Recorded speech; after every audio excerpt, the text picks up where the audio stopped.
This is CGTN, China Global Television Network.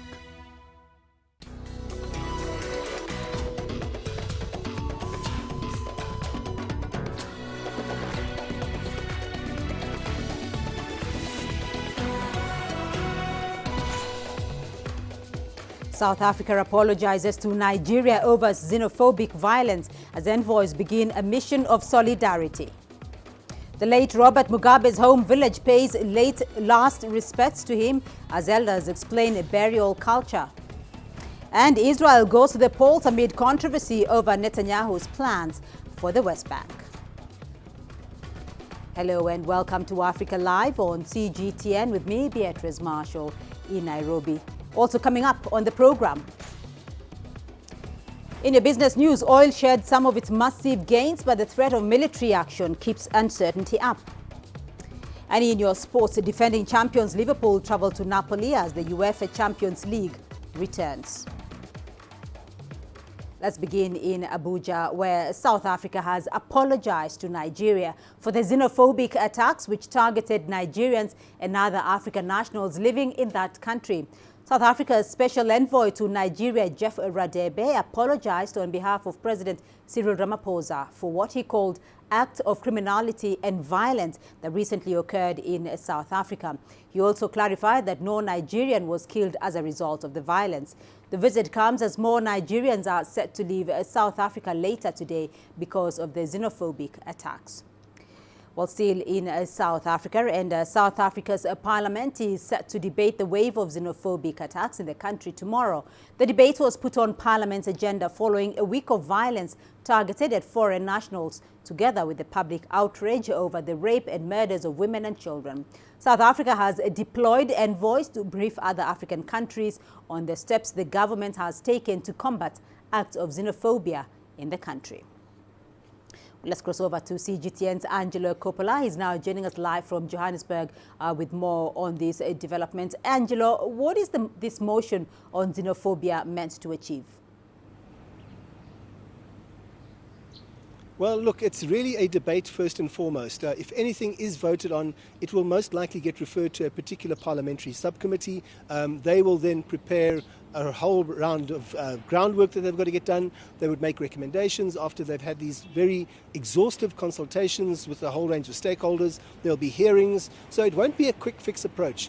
It's likely to need some budget confirmation and commitment. That's got to come from central government. And of course, if there are any policy changes, that's got to be done as well. The ANC, if the ANC, of course, gets its way, it wants to look at access to South Africa and who comes to do business here. That's according to the ANC's chief whip who spoke earlier this week.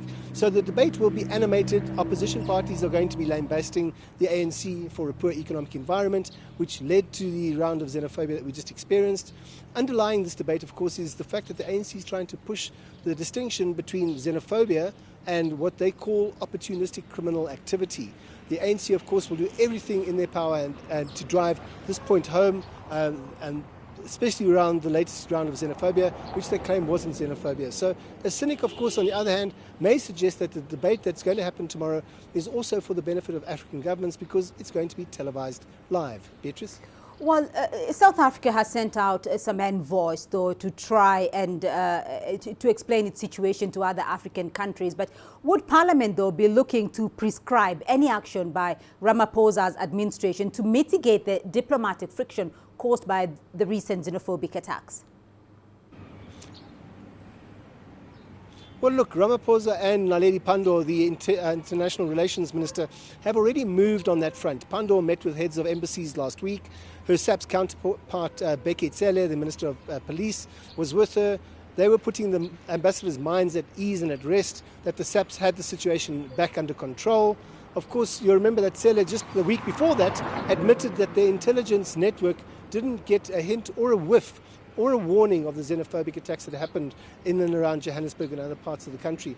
Also bear in mind that the ANC is still the majority party in Parliament, so it's unlikely to prescribe anything to itself and will definitely not side with any other opposition party like the EFF or the DA in their attempts to try and prescribe any kind of action, Beatrice.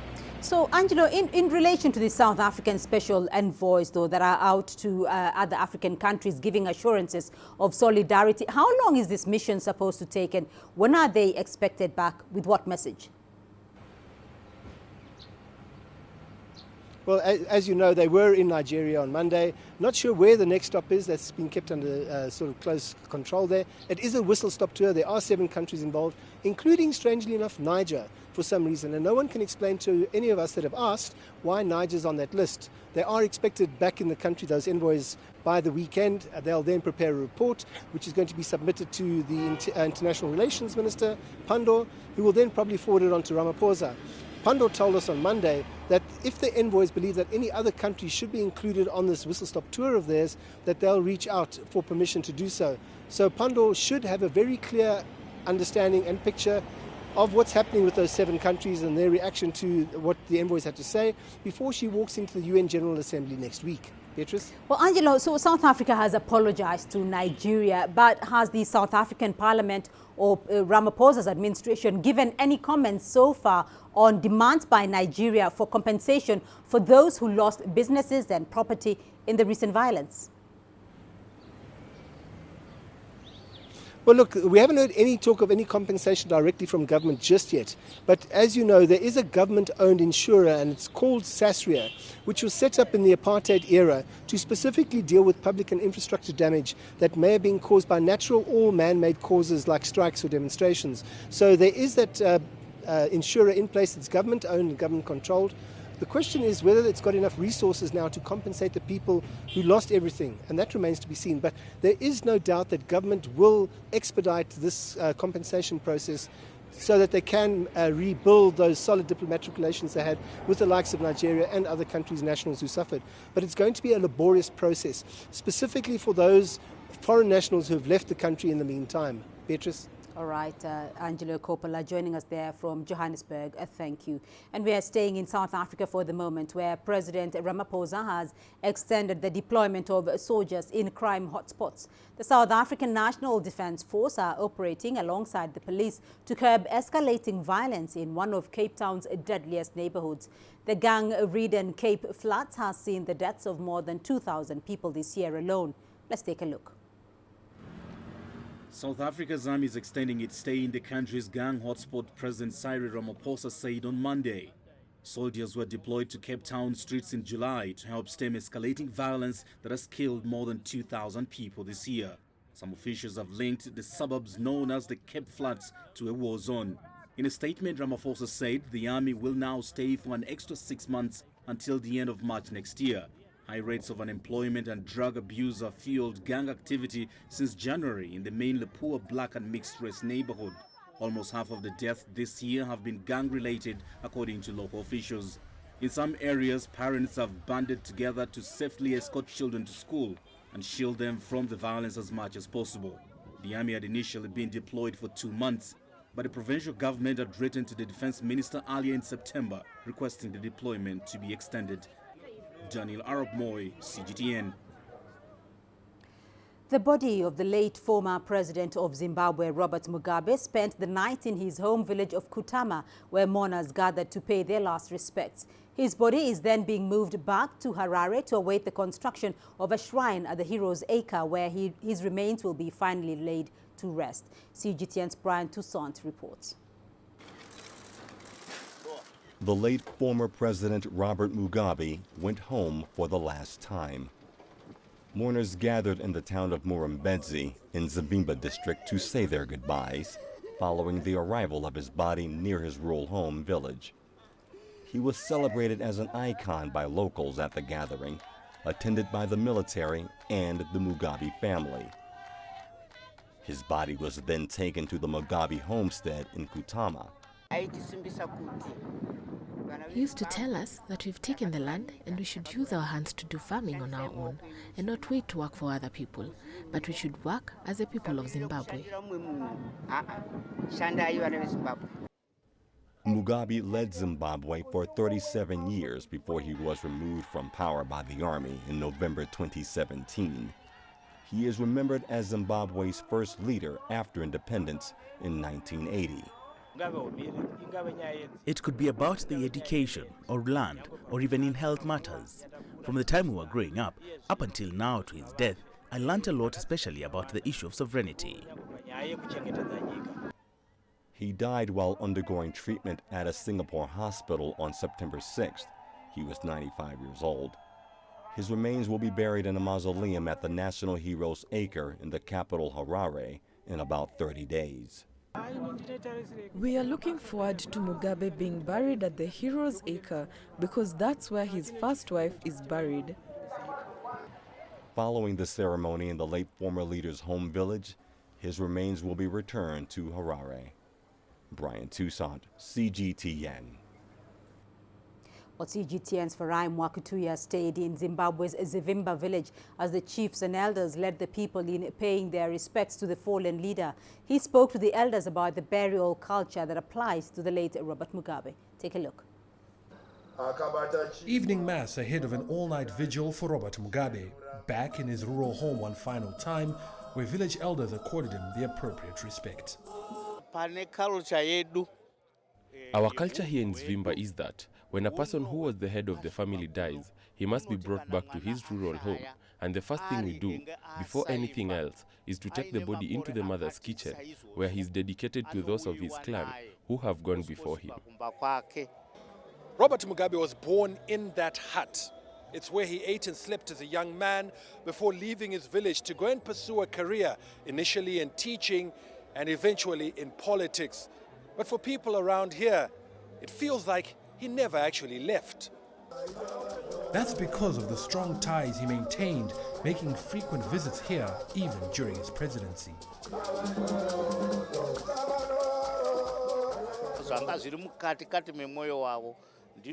Sometimes he will stop his motorcade and just walk around and talk to his neighbors to find out if they had any needs like medication or money to send their children to school. He seemed to have a mission to make sure that everyone here prospered. An attribute that was apparent to those who knew him from the time he was a boy up to the time he became active in politics. He was totally married to his country. He loved his country, so his people. So that's why he was able to dedicate himself unreservedly to the liberation of Zimbabwe. Father Emmanuel Ribeiro first met Mugabe when he was in primary school and later helped him escape the country to Mozambique in the 1960s. He's among the Catholic priests that will preside over the final mass for Robert Mugabe on Tuesday before his body is taken to a mortuary to await burial at the Heroes Acre once a mausoleum being built for the former president is erected. Farai Mwakutuya, CGTN, Harare, Zimbabwe. And let's return to our headline story, where South Africa has apologized to Nigeria for the xenophobic attacks which targeted Nigerians and other African nationals living in that country. South Africa's special envoy to Nigeria, Jeff Radebe, apologized on behalf of President Cyril Ramaphosa for what he called acts of criminality and violence that recently occurred in South Africa. He also clarified that no Nigerian was killed as a result of the violence. The visit comes as more Nigerians are set to leave South Africa later today because of the xenophobic attacks. Mr. Jeff Radebe and his delegation came calling at the presidential villa in Abuja to basically say one thing: sorry. He handed that official apology to President Buhari in front of the cameras. It's the first time since the latest round of xenophobic violence targeting Nigerians and other African nationals living in South Africa that President Cyril Ramaphosa would be sending a special delegation to convey his apology to his Nigerian counterpart. We met a short while ago with His Excellency President Buhari, the President of the Federal Republic of Nigeria, to convey our President Ramaphosa's sincerest apologies about the incidents that have recently transpired in South Africa.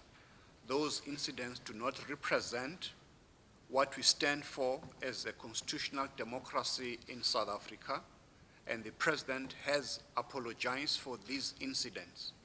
And he has also instructed law enforcement agencies to leave no stone unturned, that all those involved must be brought to book so that the rule of law must prevail in South Africa. Nigeria had asked for compensation for Nigerians who were attacked in the xenophobic violence. On that issue, this is what Mr. Radebe had to say. There is a binational commission between South Africa and Nigeria, and on the 3rd of October, during President Buhari's state visit to South Africa, there'll be detailed discussions that are going to be held there. I do understand that this issue of compensation restitution is part of the agenda items in the draft that the Nigerian government has presented to South Africa. So I think let's wait until the 3rd of October to see how that unfolds. But I can indicate as a lawyer that the South African law requires that all registered companies must have public insurance in terms of things of this nature. The issue of compensation is quite popular in Nigeria and will no doubt be a sticking point when the president of both countries meet face-to-face in the coming weeks. Despite this visit, Nigeria is still pressing on with the evacuation of its nationals who are willing to return home from South Africa. Authorities say around 320 are scheduled to leave South Africa later today. 187 had returned last Wednesday. In all, the Nigerian High Commission in South Africa says at least 1,000 Nigerians have registered to leave the country over the xenophobic violence. And for as long as this mass exodus continues, the peace moves initiated by the South African government will continue to be challenged. Deji Badmos, CGTN, Lagos, Nigeria. You're watching Africa Live, still ahead on the program. Learners stay home as schools remain closed due to Cameroon's Anglophone conflict. And Nigerians who returned from Libya's migrant camps recount their ordeal. In 70 years, China has undergone unprecedented transformation. From its old industrial base in the northeast to its new manufacturing powerhouse in the southeast and to its emerging southwest. CGTN offers you a panoramic view of contemporary China. Our crews will travel along 3 different routes and come to you live from dozens of locations and 3 mobile studios. Join us for an all-inclusive look at China on our TV channel and digital platforms, September the 9th to the 20th. It is New China, then and now, in celebration of the 70th anniversary of the People's Republic of China, only on CGTN.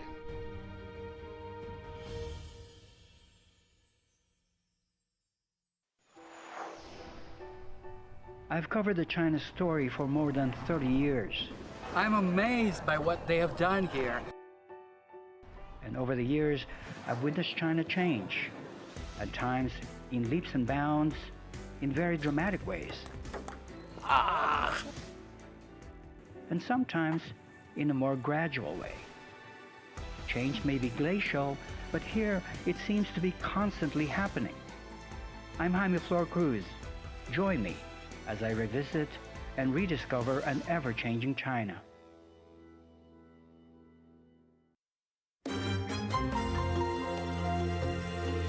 Africa Live. Find your voice.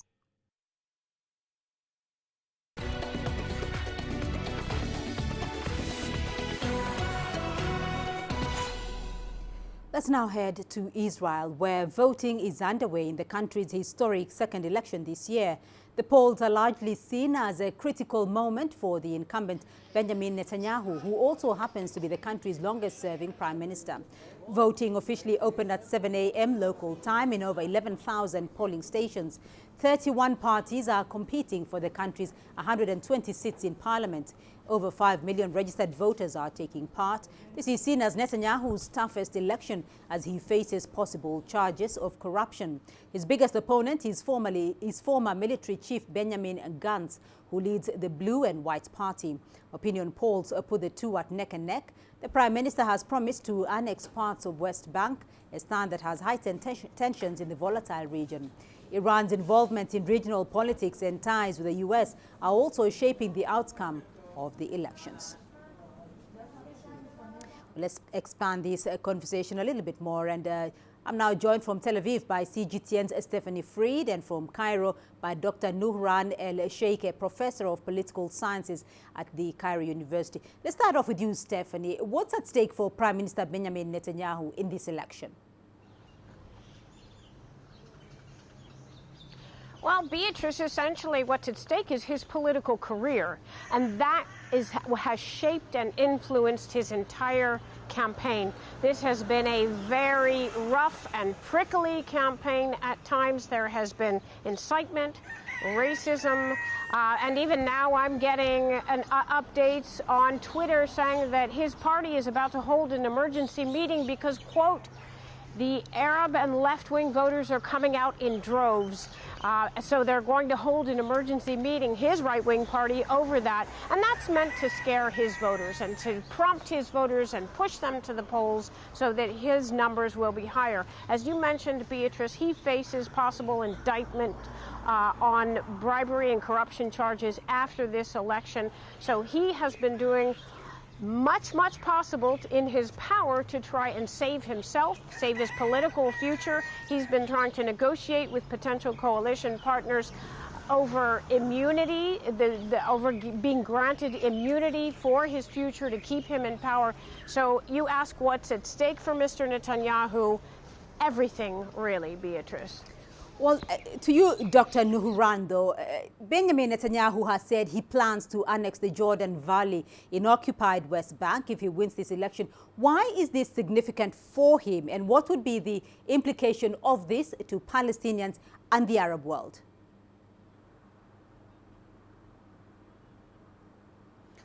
I think it is part of a century deal, that Israeli-American plan, which should be declared after the election. But I think Netanyahu declared that at that moment to improve his position and his chances in the elections, and to attract the votes of settlers, of right-wing, but particularly the extreme right-wing, to him, and to prove himself as a strong leader who can lead Israel in the upcoming confrontation and step forward in settlement, etc.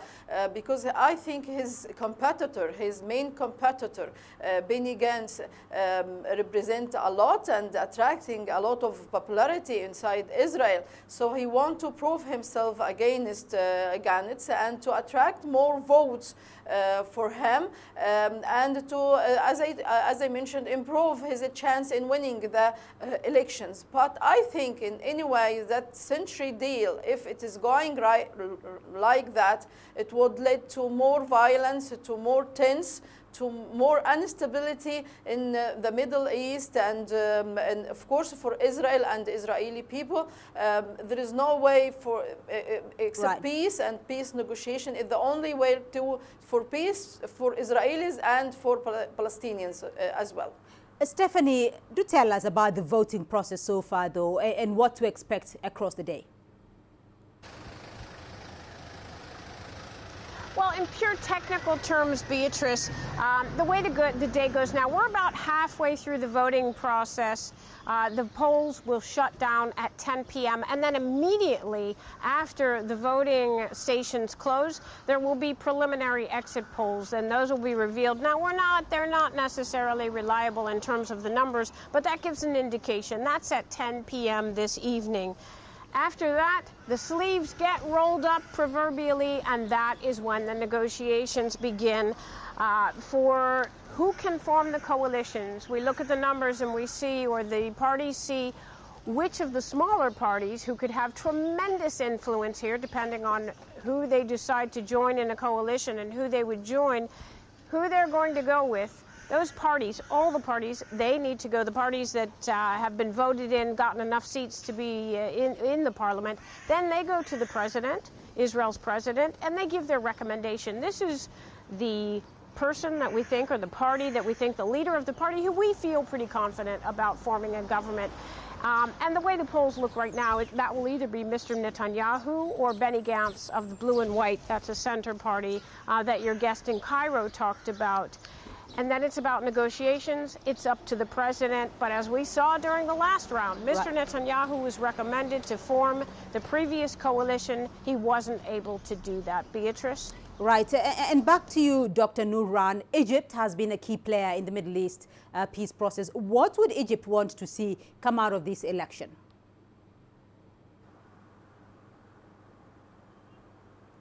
Of course, the elections, it's Israeli affairs. It's by the end, it's Israelis' choice. But I think Egypt and all Arabs wish that a wise enough person come to power in Israel and return back to negotiations with Palestinians, to be, as I mentioned, wise enough to respect the Palestinians' rights, not to try to make more violence or deny the rights of Palestinians, which would lead to instability and violence. All Egyptians and Arabs, and including Palestinians, want just peace and stability, and that wouldn't be reached only through the respect of Palestinians' rights in their own state and in their own land. With a two-state solution, I think we can all live in peace. All right, Dr. Nourran El Sheikh, Professor of Political Sciences, joining us there from Cairo, and Stephanie Fried joining us from Israel. From Tel Aviv, to you both, thank you. Now, after months of protests and political uncertainty, Algeria's president announced that the country will go to the polls on December the 12th. This comes amid mass protests that have rocked the North African nation, even after the resignation of former President Abdelaziz Bouteflika. The country's electoral commission had indefinitely suspended elections on what it termed as lack of presidential candidates. In a speech delivered on Sunday, the interim president, Abdelkader Ben Salah, said elections are the only sustainable and democratic solution to the current stalemate. This election is necessary and urgent for the country to recover as soon as possible. It's the political and institutional solution for the return to normalcy. School children in Cameroon are bearing the brunt of the ongoing conflict in the country's Anglophone areas. The majority of schools are still shut down in the English-speaking Northwest and the Southwestern regions. CGTN's Daniela Pearson reports. For 19-year-old Priscilla, it's the start of a new school year in Cameroon. But schools back home, in her English-speaking city of Kumba, will not reopen. Instead, her parents have sent her to the neighboring French-speaking city of Douala. She's preparing to go to class for the first time in 2 years. Schools there are not really functioning that way. So I decided to come here to complete my secondary education, which is going to help me and my family. Cameroon has been gripped by violence since 2016. What started as an Anglophone movement for legal and educational reform is now a full-blown conflict. The deteriorating security situation has led to the closure of hundreds of schools. Those that are open now face an influx of students from the troubled English-speaking regions. They are disturbing us that they come, they don't have documents to prove that they were in school. They come, they don't have their birth certificate, they don't have their report cards. And so it is really heavy on us. I face challenges in school. I don't have friends. I'm just there, bored, alone. I don't have anyone to talk to. So I'm very, very lonely in school. Priscilla and her siblings are some of the luckier children. Many thousands more have been left with no access to education at all. We have 600,000 kids out of schools. We have 4,000 schools down.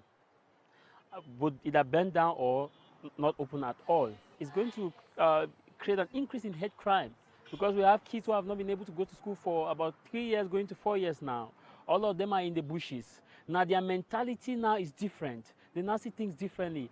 Peace talks may be on the table, but it's unclear for how much longer the children in Anglophone regions will be deprived of their right to go to school. Daniela Pearson, CGTN. Thousands of Nigerians have returned from Libya under a UN voluntary repatriation program. The state of Edo hosts roughly a third of the 14,000 returnees. In a rare move, the state has set up a support program for migrants to restart their lives. Let's take a look.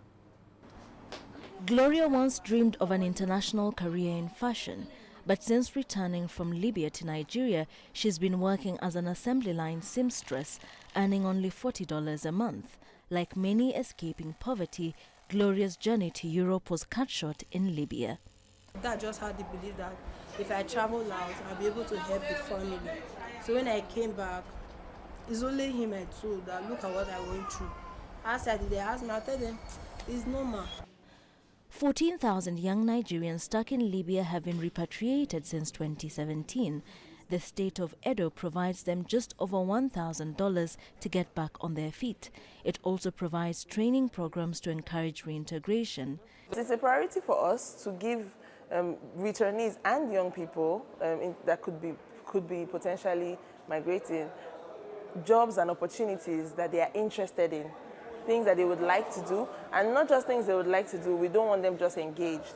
We want them to be able to see potential for growth. In Nigeria, over half of under 35s are unemployed. TK tried to reach Europe in 2017.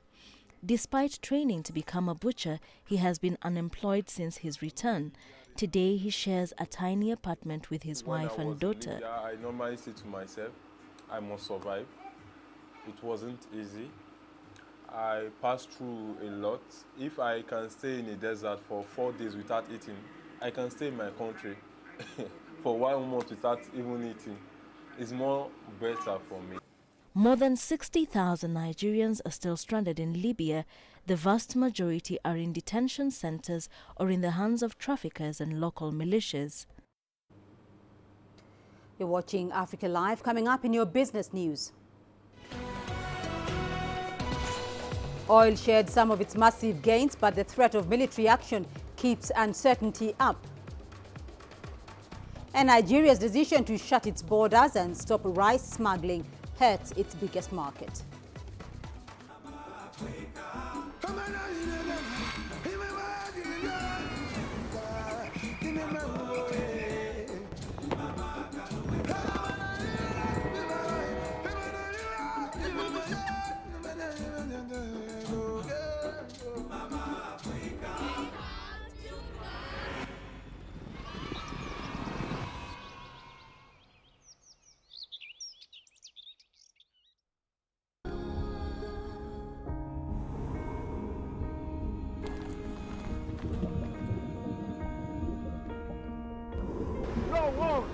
No one again, he can hold in guns. Machine guns from police forces towards the protesters.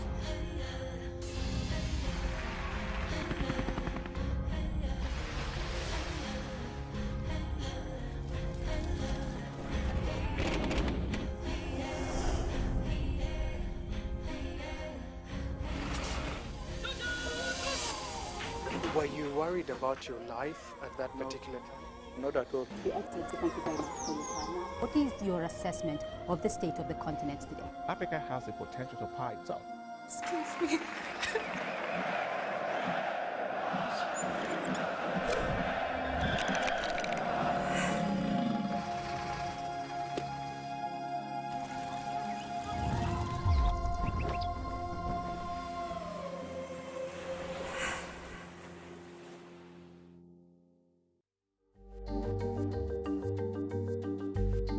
Africa Live.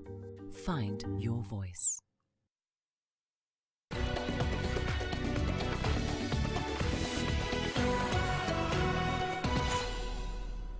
Oil prices have shared some of the massive gains recorded on Monday as the United States flagged the possible release of crude reserves. But the threat of military action over the attacks on Saudi oil facilities is keeping prices elevated and stocks under pressure. Brent crude prices fell 1.78% to $67.79 per barrel. This is despite its 14.6% rise on Monday that marked its largest one-day percentage gain since 1988. Shaky investor confidence has also continued to support safe haven assets. The interest rates cut from the U.S. Federal Reserve and negotiated billion barrels of oil a day suddenly cut from global supply. That's nearly half of Saudi Arabia's daily output. U.S. satellite images show around some pretty good. We're having some very strong studies done, but it's certainly looking that way at this moment, and we'll let you know. As soon as we find out definitively, we'll let you know. Trump says he doesn't want war with Iran, but added that the U.S. military has superiority over Tehran. Saudi Arabia, meanwhile, is dismissing claims of responsibility from the Houthi rebels. The Riyadh has been fighting for over 4 years in Yemen. The weapons used in the terrorist attack, whether it be in Abqaiq or Quraysh, initial evidence shows that these are Iranian weapons. We're investigating this and will announce the findings. Initial findings show that the terrorist attack did not originate from Yemeni territories as claimed by the Houthi militia. Now, before these attacks over the weekend, there had been a lot of talk that perhaps US President Trump and Iranian President Hassan Rouhani would actually meet at the United Nations General Assembly in New York next week. That is now seen as highly unlikely. We will never negotiate under sanctions again. If Trump considers talks necessary, he should take confidence-building measures and show respect to our nation. Many analysts say hope for a reduction in tensions now depends on the Europeans, particularly a French initiative to try and keep Iran from further violating the Joint Comprehensive Plan of Action, or JCPOA, the nuclear deal that the US has already dumped. It's very important for all of Europe to save the nuclear deal with Iran, and also the Iranians seem to be determined to stay within the JCPOA if they get that kind of economic benefit. War or words is the choice both Washington and Tehran face right now. If Washington provides evidence of Iran's involvement in these attacks, then the pressure to act will only increase. Iran, meanwhile, is rhetorically and perhaps in reality showing it too can ratchet up the pressure. Nathan King, CGTN, at the White House. The talks to resolve the conflict between Ethiopia and Egypt over the Blue Nile project have failed to achieve progress. A note distributed by Egypt's foreign ministry has pointed out key differences over the annual flow of water and the management of flows during drought. Egypt says Ethiopia has rejected the plan for key aspects of operating the $5 billion Grand Ethiopian Renaissance Dam. Egypt, which gets an estimated 90% of fresh water from the Nile, has dismissed the proposal, terming it unfair and inequitable. Ethiopia's foreign ministry spokesman Nebiat Getachew says the meeting had so far produced no agreements or disagreements and gave no immediate response to the Egyptian claims. Egypt, Ethiopia and Sudan have recently concluded the meeting for the first round of talks over the hydroelectric dam. Nigeria's decision to shut its borders in order to curtail rice smuggling and boost local production is taking a huge toll on the continent's biggest grain market. Dawanau market is widely regarded as the biggest grains market in Africa, some even say in the world, and it attracts traders from all over the continent and beyond. Here's CGTN's Deji Badmus with more on that.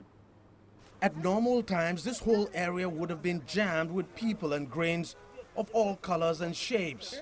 But these are not normal times for Dawanau Market, Africa's largest grains market in the commercial city of Nigeria's Kano State. Due to its significance, big-time farmers and exporters from across the continent have made the market a go-to place for all their grains. Every Friday, thousands from across Africa gather here to buy and sell grains. But since the partial border closure by the Nigerian government, commercial activities here have taken a nosedive. And traders like Abubakar Ibrahim are seriously feeling the heat. When the border was open, business was moving smoothly, but now the closure has reduced our sales. We usually send goods outside the country through the border, and other goods also come in from across the borders. But now we are unable to do that. It's even worse for us who are close to the borders with Niger, Benin, Ghana and Togo. Sometimes some goods take longer time before they cross the border, and some, like fish, get spoiled in the border, and that has been a great loss to us in the business. And it's not just the traders who are complaining, buyers are complaining as well. Because farmers and traders from across the borders have difficulty bringing their grains to the market, the amount of grains available has significantly reduced, causing a spike in price. I bought corn, 210 naira, 200, but today I buy it 230, which is even increased more than what I bought last time. And we are seeing that this time around, at least they are now harvesting things. The price is supposed to beat down, but it's now going higher.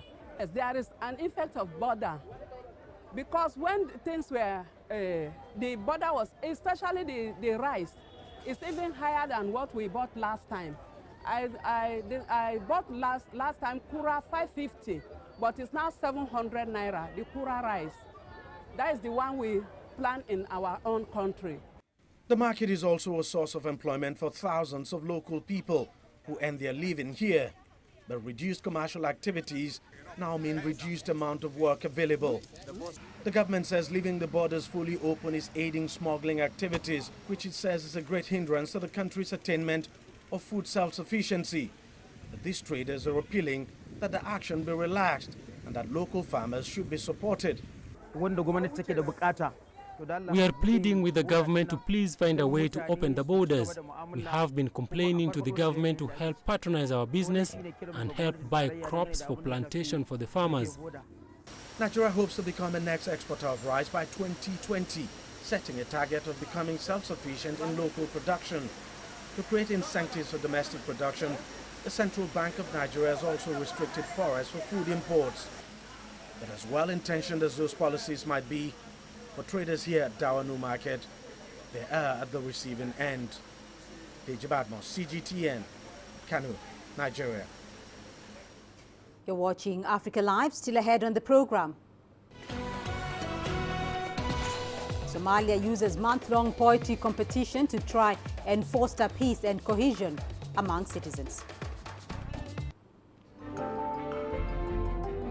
Africa Live. Find your voice.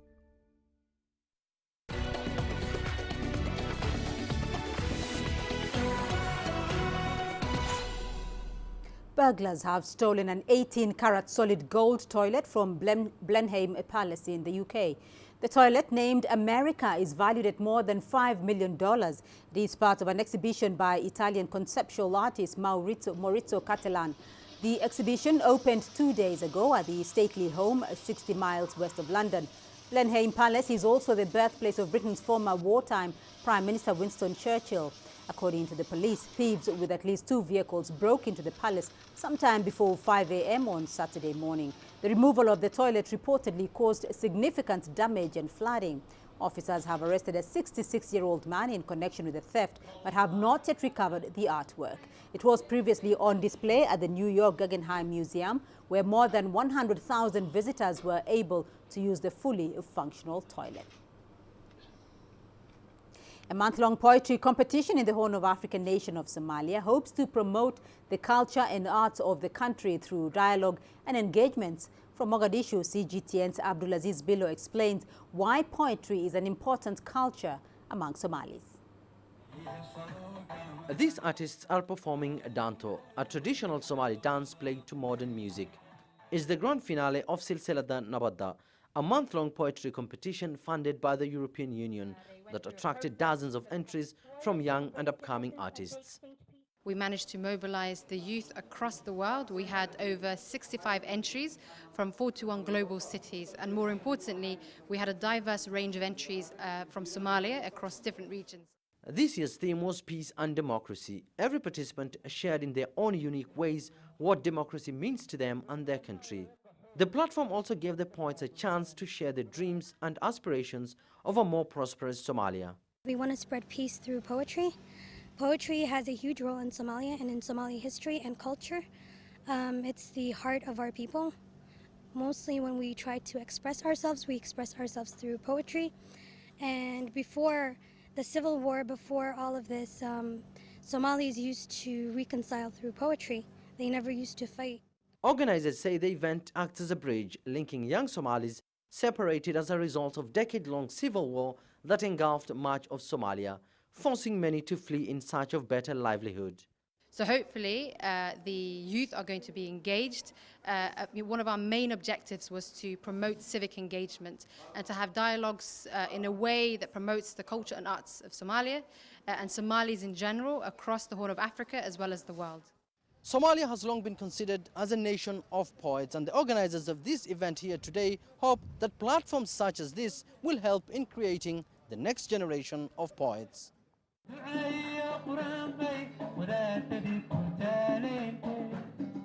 One of the organizers of this event is Armanta, a renowned music artist. The UK-based singer and songwriter has helped revive the traditional musical culture for years through his songs, and says that events like these highlights the need to preserve and nurture the old traditional ways of Somalis. The love for poems and poetry is part of the Somali genes. Somalis, both at home and abroad, have proved their poetry skills, be it in English or Somali language. Competitions like these in general helps in the revival of arts and culture that is an important part of the Somali tradition. The winners of the event were awarded with cash prizes and certificates. These poets now hope to make a difference in the society through their love for poetry. Abdulaziz Bilo, CGTN, Mogadishu, Somalia. And your sports news coming up next. Here's what's ahead. Defending champions Liverpool travel to Napoli as the UEFA Champions League returns.